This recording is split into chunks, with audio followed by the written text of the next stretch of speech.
Imagine digging up your backyard and finding a 75-foot war canoe from over 1,000 years ago. Yeah, that's basically what happened in Denmark. But here's the twist. This thing might just be the missing link between ancient boat building and the rise of the Vikings.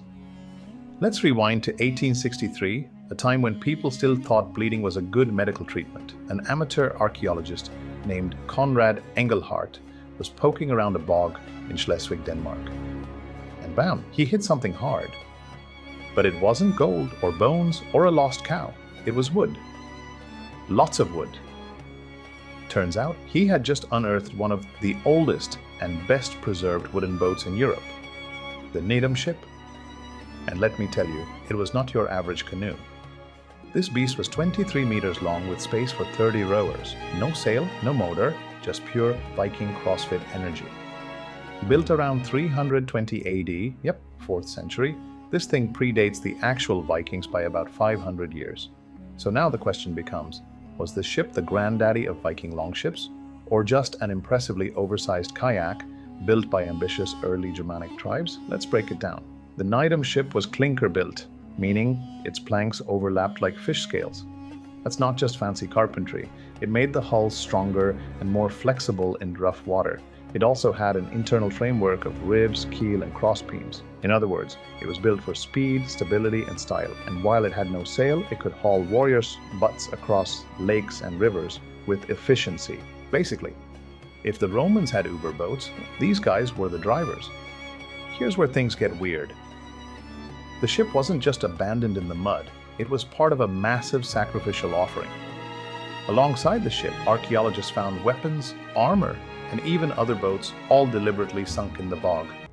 It's like the gods got a full IKEA catalog of war gear plus shipping. The Nydam ship may have once carried warriors into battle, but it ended its journey as a gift to Odin or whatever deities were taking offerings that day. Now, I know what you're thinking. Hold up. If it's from 320 AD, it can't be Viking, right? Technically, yes. Culturally, not quite. The ship belonged to the Anglo-Saxon era Germanic tribes who lived in the region long before Viking longships terrorized Europe. But here's the kicker. The construction methods, nearly identical to what Vikings used later. The Nydam ship was like a beta version of Viking engineering. It's the iPhone 1 to the Viking longship's iPhone 10. No camera, no sail, but it still runs like a beast. This ship didn't just float, it carried history. It proved that shipbuilding innovation in Northern Europe started earlier than we thought. And it showed that the waters of ancient Scandinavia weren't just for fishing, that they were a highway for warfare, migration, and trade. Plus, it's sitting today in the Gottorf Castle Museum in Germany. So if you're ever in Schleswig and feel like seeing a prehistoric torpedo built out of oak, that's the spot. So, was the Nydam ship a Viking invention before Vikings were even a thing? Or just a glorified canoe that accidentally became legendary? Either way, it rode its way into the history books. And let's be honest, any boat buried in a bog for 1,500 years and still looking fresh deserves our respect. Enjoyed this dive into muddy history and ancient warboats?